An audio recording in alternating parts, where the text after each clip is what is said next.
Hello, everyone. This is your host, Sanjiv Goyal. We bring phenomenal guests, mavericks, thought leaders on our show. Today, we have invited a very special person. She has decades of experience. Dr. Gitanjali, welcome to our show. Thank you so much, Sanjeev. I'm really excited about being on the show. So, Dr. Gitanjali, you are an IIT Kanpur alum. Can you talk a little bit about your hostel life? Okay. No, it's kind of funny, right? I go back, I still have very fond memories and formative memories of it. Certainly there were these highlights of where our bikes used to get regularly stolen. So, we had like 6 women, 300 guys in my class. So naturally, that meant that you got more than your fair share of attention. Anyway, so I think that, we have, bikes were definitely pretty consistently all the way up till the final year, stolen from the L7 and hung on the FB top and things like that.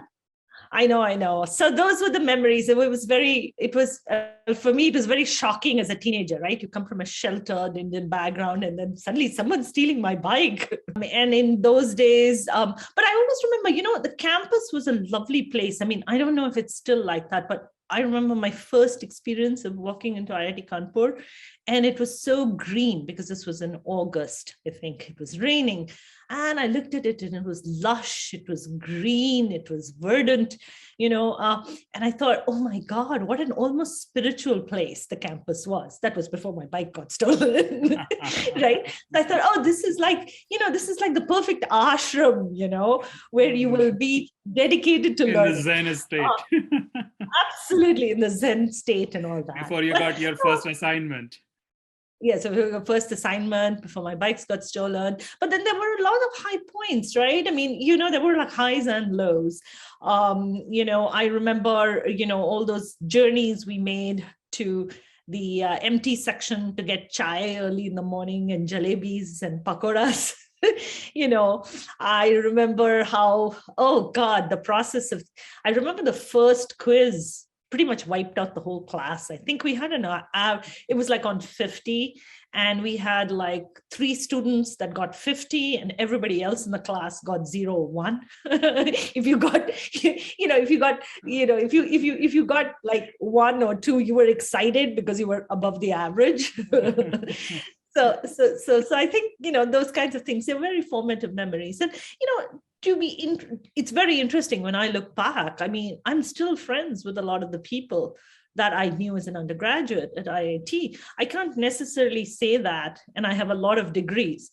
I can't necessarily say that about other places where I went to school. So there was a very strong bond that was formed, despite all the interesting experiences. And, I was lucky enough to meet my husband at IIT. So he's also from IIT? Wow. Yeah, he is. He's a couple of years more senior. And yes, I know it used to be. And the running joke was that basically, I remember he was on hall 1. I think it was F top on hall 1 or D top on hall 1. And for some reason, everybody in his wing had a significant other who was in the girls' hostel. So the running joke was they had basically cleared out the girls' hostel. So I think again, wonderful memories. And now when I think about it, I can't remember. It's almost like childbirth, right? I can remember all the good stuff. I can't remember all the horrible stuff. And even stuff like, the bikes getting stolen, I don't feel that terrible about anymore. It was like, oh, that's interesting. Isn't it? As we grow and have a more enriching experience, we realize that living with great memories is better than living with the bad memories. And somehow our brain works. And I talked to some neurologists, and it is a defense mechanism our body has. So it keeps us in a great state. And that's what we should be doing anyway. So one thing, Gitanjali, we always talk about IIT is a term to define as systematic thinking. I'm sure you must have used that word several times. What is your thought around that? Because every single grad says that IIT really hone into this one thing, that is systematic thinking. Yeah, so I think it's more than just systematic thinking. It's a curious mindset. Mhm. In fact, they will tell you in meditation and mindfulness that having a curious mindset about the world is actually the single most important thing. You don't look at something as a problem. You say, "Ooh, interesting. How do I solve it?"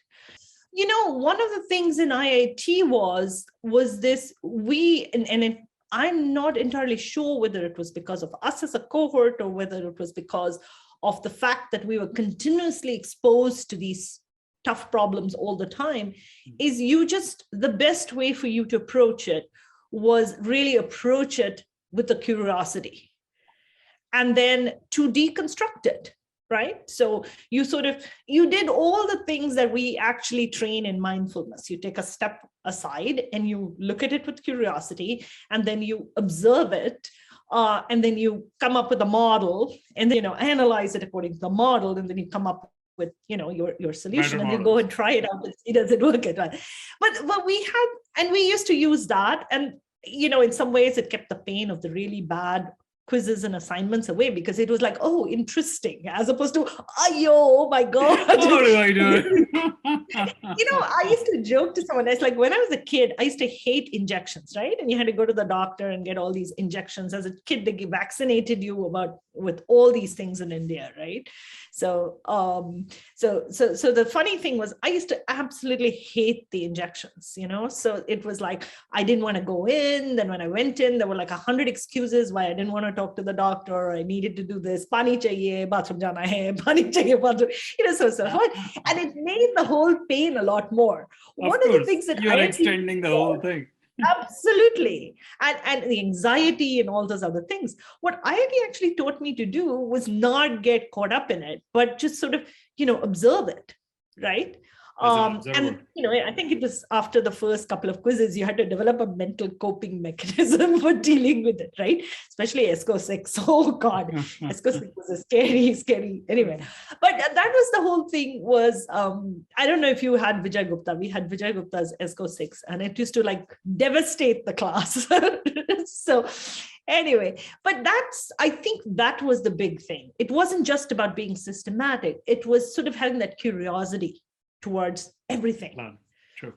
And I think it stood us very well. No, absolutely. I went to IIT Delhi and I have similar experiences. And I always jokingly says, they made me so tough that even diamond is not tough enough. So you can't fail. You only find ways to figure it out. And, it's all experiences. So there are no failings anyway. We both know in terms of life. So Right. you're in US for almost 3 decades. You did PhD from UC Berkeley, I believe, and you even did masters, and now you are pursuing law. Well, actually, yes. So I got my PhD from Berkeley. Technically, I got 2 degrees from Berkeley because I had a separate thesis for my master's and my PhD. Nice. So I got my master's and PhD in computer engineering from Berkeley. And then you would have thought I would have said, okay, that's it, enough degrees, right? Yes. But no, I went back and I got my MBA. And part of the reason I got my MBA, because I actually, before, I used to look down on MBAs. It's like, oh, those are like business people. There's no deep intellectual thought, right? I remember easier to sell me something. Yeah, exactly. You're here to sell me something. And, especially because, we're used to doing really complex math from an engineering perspective.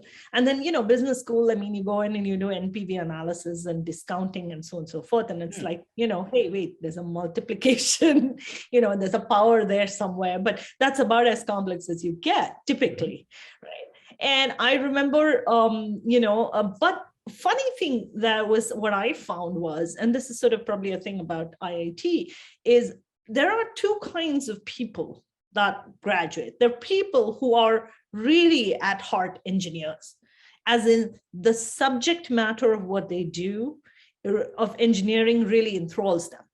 And then a fairly large number of people are just problem solvers. It's that whole curiosity thing. Whether it's like, a fluids problem they are solving, or whether it's a customer retention problem they are solving, or whether it's how do I, a financial engineering problem that they are solving, Or even if this is an issue of, public good and sustainability issues, at the end of the day, it's the joy of solving problems. Absolutely. So one of the things I rapidly realized is I enjoyed solving problems, it seems almost like a shame, right? I go and get all these specialized engineering degrees, and for me, it was just a set of problems I was solving. But what I rapidly discovered was that all the jobs that I enjoyed more and I seemed to be getting were jobs that I was actually officially not qualified for. I didn't have an MBA. So I was doing marketing and line management and investment and all of these things. I'm thinking, why am I doing all these things? And I remember at one point I was doing I was running a consulting company, and American Tower was a client and it wasn't paying my bills. I think they were going through a bankruptcy. And I remember complaining to a friend of mine, of course, the first thing they do in bankruptcy is they don't pay the small vendors, right? It's like, oh, we'll hold your, right. So I went and complained to a friend of mine. I was like, listen, I'm paying other people, right? But these guys are just not paying me. What do I do? They said, oh, you have a working capital problem. I said, you have a name for this? I didn't know this. Where do they teach you this stuff? Because I'm figuring this out on the fly. They said, oh, you have to go to business school. So anyway, the long, the short is I just came to a point where I said, okay, that's it. I've got to get this done because I'm pretty much doing this without the license, if you will. Yeah. So I went back, I got my MBA from Harvard Business School. And so then the question is, okay, wait, why did you go and get a law degree? Because I just got my JD in summer. And that was, again, one of these situations where, especially in American business, right? You deal with a lot of law. In public sector, certainly 90% of our legislative representatives are all lawyers. So it's like you're only dealing with laws. And suddenly you come from a system like India where, we kind of, everything is hum adjust kar lenge, right? It's all about adjust and jugaad. Yeah, absolutely. It's like there are no hard boundaries in India, right? Everything's sort of fungible. We'll work it out. Hum adjust kar lenge. And you come to the United States, and I think the United States is probably the one country that actually operates on its constitution and legal framework. Where it really works on rules. I mean, it's very exciting now. I suddenly realized. And I was like, I kept running into these things. And I said, you know what? This is enough. I've got to learn this stuff. I can't keep figuring this out on the fly. So then by now I already have 4 degrees. It's like, okay, do I really want to go back to school? And I found this wonderful program in California. There are actually only 2 in all of the United States, where basically you can go and you can study online. And you can do this globally. This is the future of education, right? I mean, we all learned this during COVID. I started my JD before COVID. Wow. And everybody's like, online? How can you study online? I said, it's surprisingly good. You'll be surprised. And then COVID hit and everybody's like, oh my God, you're a genius. How did you figure this out? I said, well, that's the future. But yeah, and so that's how. And so I think in retrospect, the IIT degree was the only one where I went into it proactively saying, oh, cool, this is part of the plan. And everything was retroactive. Oh my God, I've got to learn this. So I have one question for you. You have amazing career in US. You went to the best institution in India. What is your take on term meritocracy? Yeah, so, it's kind of interesting. As you get older, when you were younger, you just assumed that, you got the answer or you didn't get the answer. It is a very black and white thinking. The reality is nothing is really meritocratic. Let me just put it this way. 95 to 99% of who you are and where you are in life is just determined by factors that you have no control over. Where you were born, to whom you were born, and in what form you were born. Mm-hmm. I always tell people, I was like, don't have illusions that it's about because of you, right? Sure, if you work hard and competence, all these things have a minuscule effect. But the reality is most of what we are and most of what happens to us in life are determined by factors that we have no control over. You cannot control where you are born, to whom you are born, and what shape you're born. And I tell people, it's like you have to understand the privilege of where you are today. and not have this hubris that it is somehow attributable to you. You're you're a speck of dust, Sure. And so, and if you look at it in that framework, you have to acknowledge the privilege of who you are and do your best in terms of making the world more meritocratic. So, if you were born, tell people, it's like, if you were born a backward class woman in a poor village, economically backward village in Bihar, trust me, your life, by the time you are 20, you have 5 children, you spend your day, it's over, right? And so you have to understand that you're really fortunate to be able to do the things that you do. And so with this tremendous amount of privilege, what are you going to do with your life? And I think the most important thing is not making huge amounts of money or saying money is a tool. It's really leaving the world a better place than when you started, right? So meritocracy, as far as you're concerned, is just a measure for how much better you need to make the world, and not an entitlement for what you have. Does that make sense? Oh, absolutely. So, great power comes with great responsibility. And that's what I tell everyone. 500,000 of us have a huge responsibility. It's not just a privilege that just handful of us drives almost 5% of the global GDP. It is a responsibility. And what we do with that, are we going to leave our world a better place or not? So I'm so glad you talked about it. And thank you so much for responding it so candidly. Other speakers may have said these things very differently.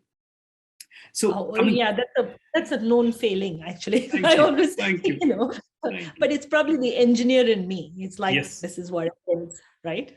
So everything is binary. There is no gray area. That's awesome. So, Gitanjali, you are an engineer. You are now a lawyer too.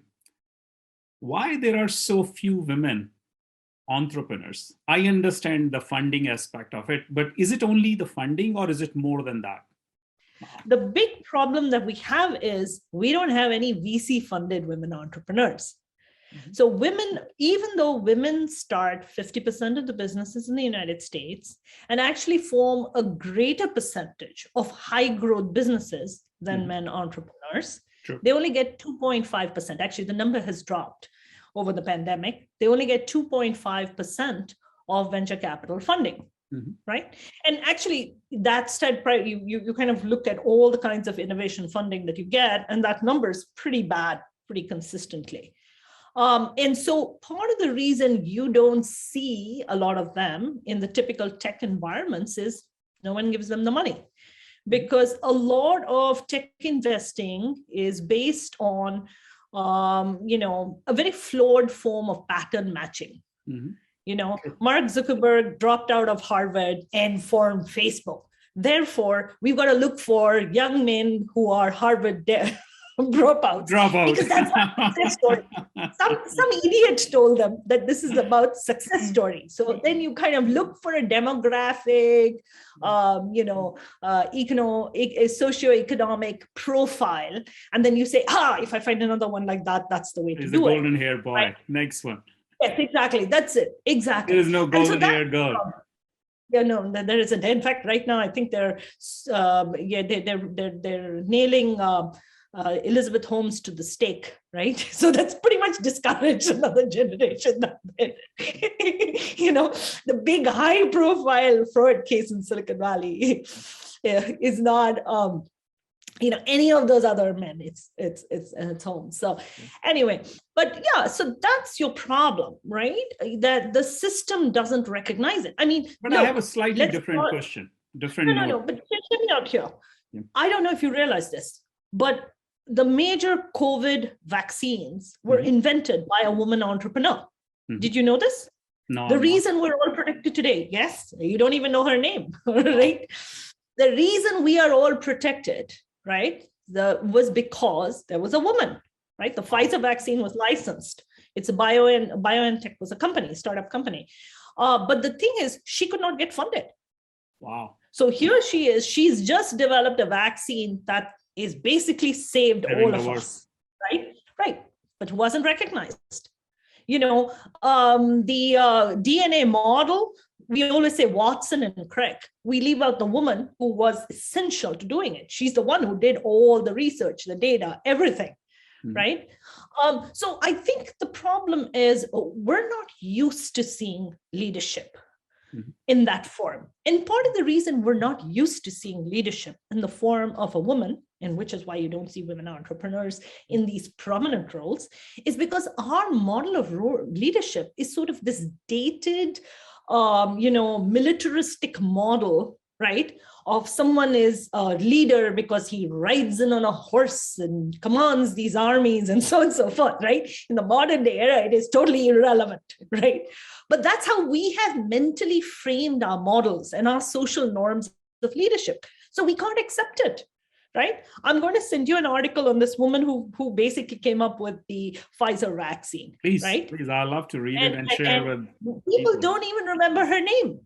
But she toiled for 20, 30 years, desperately trying to get little amounts of funding, right, to address what turned out to be one of the world's biggest problems. It is. It's not ending, actually. We all know that. So there should be a lot more research needs to be done. I met India's COVID in charge, Lava Agrawal, last month, and it's going to be another, every 4 years, we will have another pandemic because it's not going to go away. So we need to find better technologies.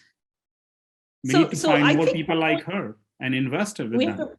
You've got to recognize it. Those people are there. As I said, if 50% of the businesses in the United States and 30% of businesses globally are started by women entrepreneurs, there's no shortage. You just have to recognize them and you have to enable them. So one thing I would like to talk about, I grew up in India. You grew up in India. My grandma was the strongest person in the family. In my family, my sister, my buas, they all have the same privileges as my chachajis or us. They were equally strong. And Indira Gandhi used to be our prime minister at that time. A lot has changed. But I personally felt in the Western world, it is pretty extreme. It's not as bad as it's in. So in India, I still believe we don't have that problem. I know it's not the same, but we don't look at women and men on entrepreneurs differently. Is it still the case or is it different? I'm just trying to understand what is the difference between India and US? Oh, my father used to put this beautifully. He said, look, in Brahma's cabinet, all the top portfolios are held by women. Oh, it's true. I forgot about that. Defense, Parvati. Yeah. Finance, Lakshmi. Yeah. Education, Saraswati. So it's all the important portfolios. We are very comfortable culturally in our culture with the notion of female leadership.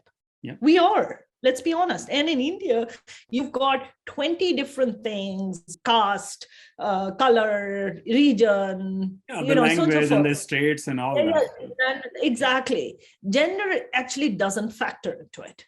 So if you are in the right strata of society, your gender is not this huge, millstone around your neck, because you are regarded the way we regard our goddess. If we worship Lakshmi and Saraswati and Parvati, we have already admitted the divinity, right, of female. It doesn't bother us, right? We are culturally acclimatized to it. I think the problem in the West is we don't actually accept divinity as female. We don't have female divinity. And that kind of flows through into the social norms. So at one end, you have this conqueror, Attila the Hun model of leadership, right? Which is still Arnold Schwarzenegger is our role. Yeah, exactly. It's like, I'm going to pump you up. But that's exactly what Silicon Valley is based on, right? I mean, the whole model of a tech unicorn is, I am going to take a bunch of young men with limited judgment, right? Because, hey, teenage boys have no judgment, right? And I'm going to give them lots of money and lots of weapons and tell them to go and do the worst they can possibly do. And hopefully one of 100 of them might actually sprout wings and fly over a cliff, right? The rest may die. Enough damage. right? That's okay, right? But that's sort of our model for progress, right? We don't have a good economic development theory on entrepreneurship today. I mean, seriously, I think we have to think about it. And which is funny because we do have innovations which are participative. Like a classic example I throw to people is one, in my view, one of the best innovations I've seen in finance is a 30-year mortgage. I said, you know what's beautiful about the 30-year mortgage? There's no rock star Elon Musk trying to sell it. Everybody can get a 30-year mortgage, right? I know, it's kind of funny, right? So I think that we haven't put the same kind of thought into it. We love to run it like the Wild West. It's backward. I think that's not what the future of entrepreneurship should be. Now, there are all sorts of vested interests which will complain and say, no, we want to do this lottery ticket business and so on and so forth. But I think at least governments should be thinking much more strategically about creating more innovations like the 30-year mortgage and less ones like venture capital. True, I agree with you. And if you look at the total investments, VC plays a very small role. So we know the market and the size is far bigger than that. So that brings to my final question for you. Now you're on the board of PanIIT, and we have 45,000 plus members, very active crowd or very active alums part of it. And we all talk about innovation and fostering entrepreneurship because we all believe that we can bring social equity through entrepreneurship. And it is a fact, it's proven time and time along that how we can bring social equity with that. What is your take on it? And what is your message for our members? So I think that and I think IIT is in a unique position to do this, frankly. We have to think much more holistically and comprehensively about what it means. What is entrepreneurship, right? And we have to think much more holistically and comprehensively about how are the many ways in which we can enable it, right? At the end of the day, innovation is what causes a society to leapfrog forward. I mean, one of the things in the United States that always surprises me, and one of the most amazing parts about this country, is how amazingly innovative we are.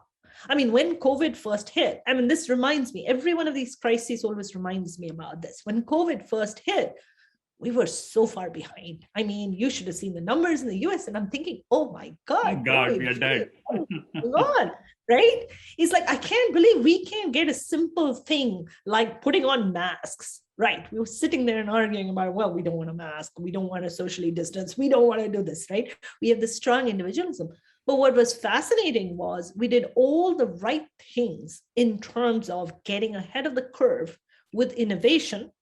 And we were way ahead in terms of rolling out the vaccines, about being proactive, about making sure that there were contracts, the manufacturing was ramped up, and so on and so forth. And so I think what makes America great is its ability to be creative and innovative, right? And that is the crux of entrepreneurship. What makes America great is not venture capital. The vaccines were not created by venture capital. They were, too many billions needed. Yes, I know, exactly. But so I think that's so the crux of getting that disruptive change in human life, right? Where we change the status quo and we play the game at another level comes from people who will do it. And frankly, that's what the IITs are trained for.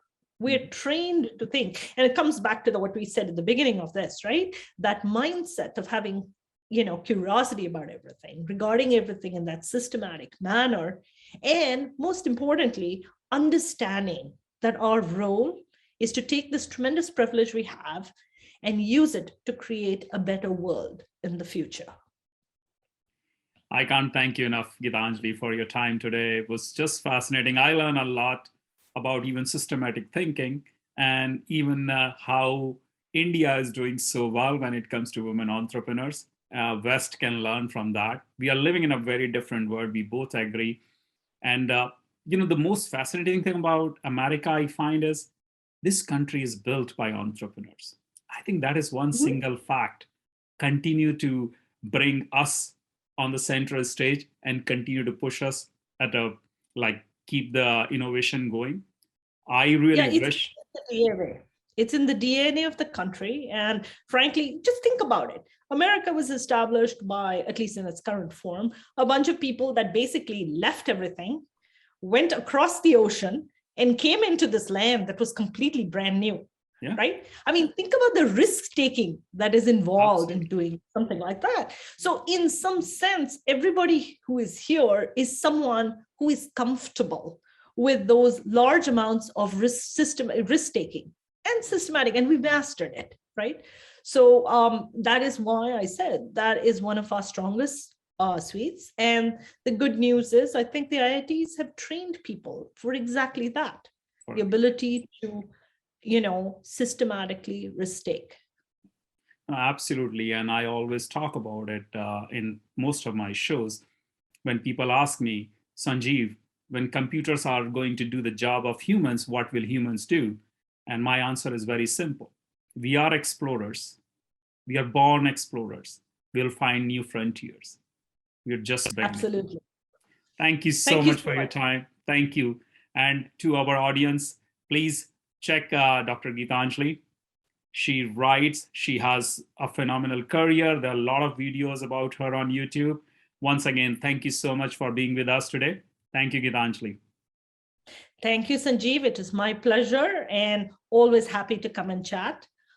It is, I learn more from these conversations as well. So it has been a privilege learning from you. Thank you. Thank you. Thank you.